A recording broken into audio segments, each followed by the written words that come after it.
morning to you folks. It's DJ Wonder Chrissy.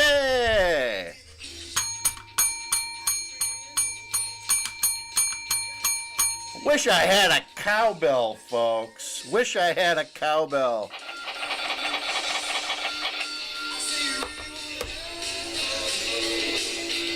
Welcome to the show. This is Migrant Mayhem. It is Sunday, March 3rd. We're all crazy here in Chicago, that's for damn sure. Welcome to the show. Welcome to the show. It's 41 degrees. It's Sunday, and we've got a good show for you today. So let's get ready to dive in, folks.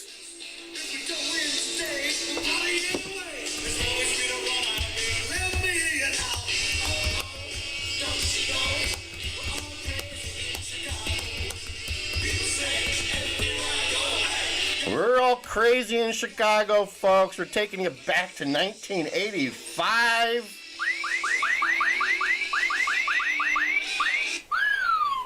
There you go. There you go. That was Johnny and the Leisure Suits. Hope you enjoyed that.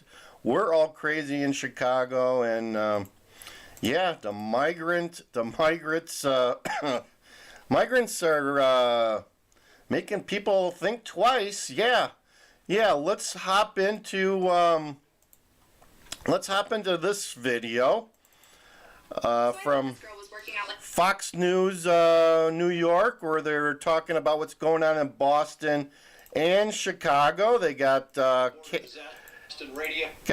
Truss and another lady here from Boston. They'll give you an update of what it's like in Chicago and Boston. So let's get this one up and running. It looks like it's there. Let's kick it off, and we'll comment as we go through too. President and radio talk show host Grace Curley and Chicago resident Cata Truss, thank you both for coming on. I want to go to you first, Grace Curley, because here's some angry residents in Boston's Seaport area about this migrant shelter coming. Watch and I'll get your response. You said this is real. How are you going to ensure we're safe? So we had no say as residents of the town, residents of the city, neighbors. I would like to see a little bit more compassion. That's my point of view. I mean, the thing here is, Grace, they don't know who these people are. They don't know how many are coming. They have not been vetted. I mean, we see this all across the country. They've got schools and museums that are close by, and they just don't know exactly what is going on. Before long, we're going to have a migrant museum. They'll just be hanging out in the museums. You can go see a migrant by going to the museum.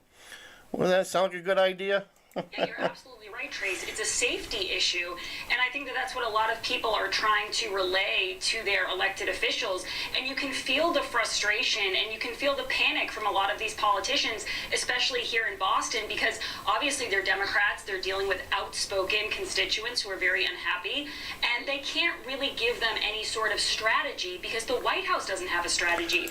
There is no plan, and you got to speak up, folks. Otherwise, your politicians are just going to roll right over you. We talked about this yesterday. Politicians love a good crisis. This is a good way to instill universal basic income on the masses. They'll give it to the migrants and then just expand it to the rest of the city, and then they're done. They're done. They did the hard part and made it easy.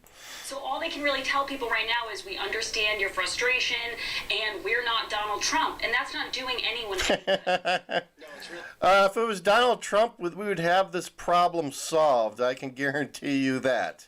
Not and Cata Truss to you now. We're going to get to your city, Chicago, in a minute, but I want you to kind of weigh in, if you could, for me, Cata. Cata's a lifelong Democrat from Chicago, and she's voting for MAGA and Republican in the next election. She's outspoken, and she's angry. Happening in Denver, because now Denver is cutting the hours of city employees to pay for the migrants. I mean, the Parks and Recreation Director said the following, quoting here, "The reduction in hours of operation and programs will affect the number of hours worked by many on call, some to the point where they may not receive any hours. Final decisions on hours for any individual position have not been made yet." Can you imagine someone walking up to you saying, "Listen, we have to take care of these migrants, so we're cutting your paycheck"? Cut it. Of course I can imagine, and it's the same thing that we're seeing here in Chicago that is happening all over the country where migrants are being deposited. There's no money to take care of them. The president is standing back saying that we have newcomers as if they're supposed to be here. And I think that what people have to realize, and I have to keep saying This is a good point that she brings up, folks. A lot of people don't realize this, and this is the reality. this, is that at least in Chicago, sanctuary city status only means that we will not report you to the authorities. It does not mean that we are responsible for housing and taking care of you. And again, we're putting And giving you diapers and tampons. They're running out of diapers and tampons in Chicago. We reported that yesterday. migrants before the people in these cities. So now you're saying to the people in Denver, we're going to cut your hours, possibly taking away your livelihood so that we can take care of someone else. Right. In what world does that make sense? We're all crazy, that's for sure, Kata. This is a crazy world. It's upside down. Nothing's making sense to me. And I wonder to you, Grace Curry, because I think if you had to address your local officials, I mean, what would you say to how they have handled this mess in Boston? Well, it's funny, Trace, because when I watch a lot of these cuts coming out of residents in Boston, you still do have a lot of people who are saying things like, well, I'm very compassionate and I want to handle this with compassion. And I think that's the part of this that we haven't been able to shake. You have to let people understand it's not about compassion. People in Texas are very compassionate. People on those border towns are very compassionate. Addressing the fact that this is an untenable situation and having solutions for that doesn't make you a bad person. It doesn't make you less caring than anybody else. It just makes you a realist with some common sense. And we're lacking that right now, especially in the city of Boston. And people are just at their wits' end. They feel like they've been left in the lurch. I think you're right, and I want to put these numbers up, Connor, just so everybody knows kind of what Chicago's going through. If you look at back here in January of 20. Look at that. Look at the climb there from 5,000 to 36 in a matter of 13 months. Wow. 2023, there were 5,100 of these asylum seekers in Chicago, and now the number is 36,000. That is more than 6 times as many in the course of 6 times. Crazy. More to craziness. 13 months, Kata. It is, as Grace was saying, untenable. It is. And think about the money that has already been spent. In the state of Illinois, with the city and county combined, we have spent over $1 billion. That's just this year. That's what it be. Imagine what it's going to be like as those populations begin to grow, as their needs begin to increase. Right now we're seeing an increase in crime, and I'm sure that you're going to see that all over the country as the needs grow and people become desperate. Right now when these migrants are committing crimes, they're being arrested and then they're being turned back out onto the streets. And we know that when criminals are not prosecuted correctly, they will come out and they will become more brazen with the crimes that they commit. And so those communities have a right to be on edge. They do have a right to be on edge. Kata Trust, thank you so much. Grace Curley, thank you for coming on. We appreciate your time. So there you go. Quick update from Boston and Chicago. Brought in a little bit of Denver. It's getting crazy out there. So let's talk what you're going to see. What are you going to see in the coming months? We talked about a little bit about this yesterday, but we'll expand on it. You're going to see the migrants migrate from the city to the suburbs. Hopefully, the homeless laws and ordinances in the suburbs are a little more restrictive than the city, so you may not see tent cities, but it's not saying they'll try to erect some tent cities in the suburbs. And there may be some suburbs that just don't have the right ordinances. So look for that to happen. We'll see some changes in that rather quickly. I would expect as we move towards late spring, you're going to see some of the college towns in Illinois will make great new homes for the migrants. There's a lot of low-paying jobs there, and when the kids go home for the school year, there's going to be a void. There's going to be a void where maybe some of these migrants can get themselves to a college town and take over some of the jobs. Something similar to that happened in the last couple of years up in Whitewater. They got a huge problem in Whitewater with immigration, and kind of just happened over time. But they said, reasonable housing was the real problem that brought the migrants to Whitewater. So haven't heard anything lately on that. Maybe I need to check up on that. But anyway, so you're going to see them migrate to college towns. You got Champaign, you got Carbondale, you got Macomb, you got Bloomington Normal. You're going to see them migrate to places on Amtrak, right? If they get sick of Chicago and they're not getting what they want and there's no reason to stay in Chicago, you may see them hop an Amtrak train for someplace in Illinois, someplace outside of Illinois. Illinois has already spent millions of dollars giving migrants the ticket out of town. There's a bus station in Chicago, there's also an Amtrak, and there's also airports, so all conveniently located. Once again, I don't see them going, or buses arriving in Milwaukee. Even though Milwaukee is a demo-rat city, because of the RNC convention going on this summer, you won't see Governor Abbott send any buses to Milwaukee. That's a given.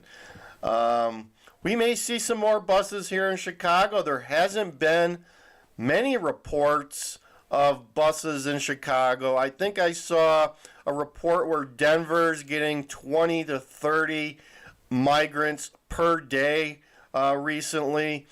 But I have not heard of any new buses arriving in Chicago.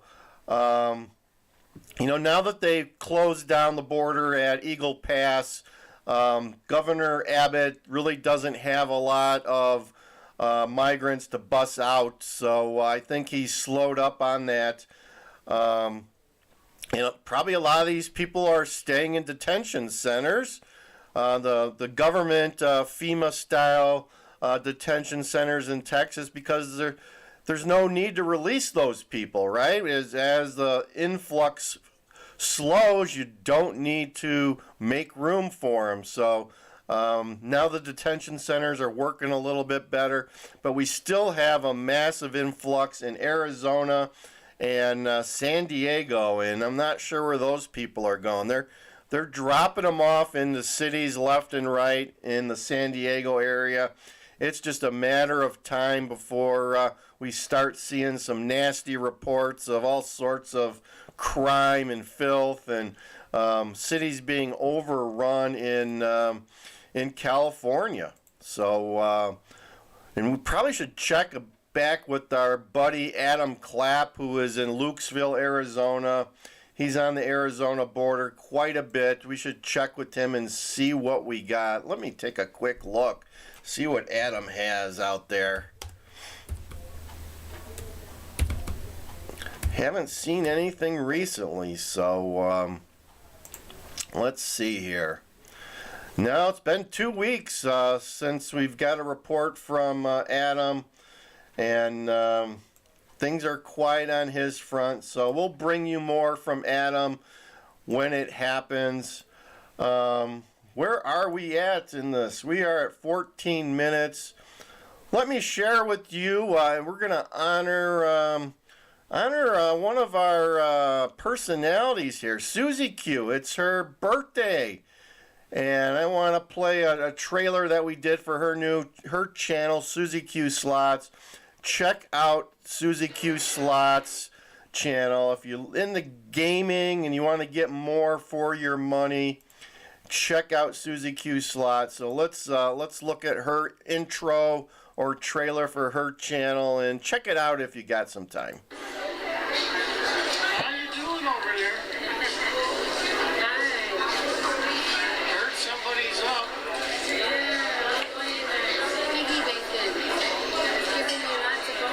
Lots of bonuses? I didn't get a chance to film any. I should have filmed too. There was one in particular. You got a card there? Or a ticket? Oh, ticket. Yeah. I don't think we're done.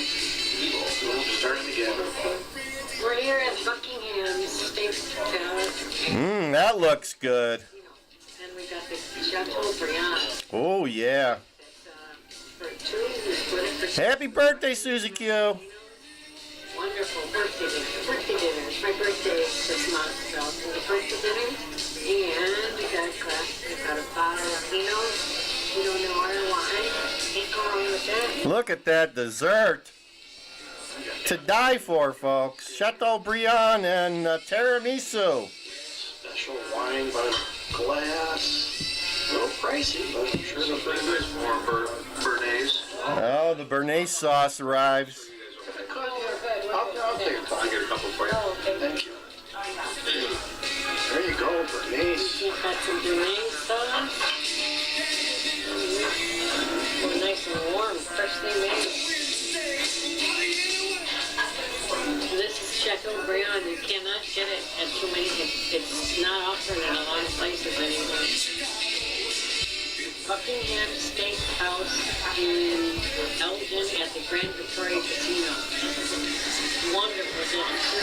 Thank you. The tzatziki sauce there. No onions. I said no onions.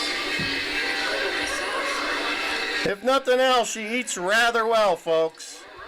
I don't want to lose it. Now we're coming to the big finish. Bacon was good. She's got it in her piggy bank already. Look at that. Oh my gosh. Nothing better than almost a hand pay. Yeah. You don't have to pay taxes on it. Sometimes less than a hand pay is always better. Yeah. Uncle Sam doesn't get a cut. So there you go. There you go. Happy birthday, Susie Q. And a shout out to Chachi, one of our viewers that sent us a nice, heavy copper. Nice. This is an asset too, guys. Just as like you got silver here. We got silver. We got some copper. Whatever the metal is you like, you can stock up on it. Start stacking, folks. I told you.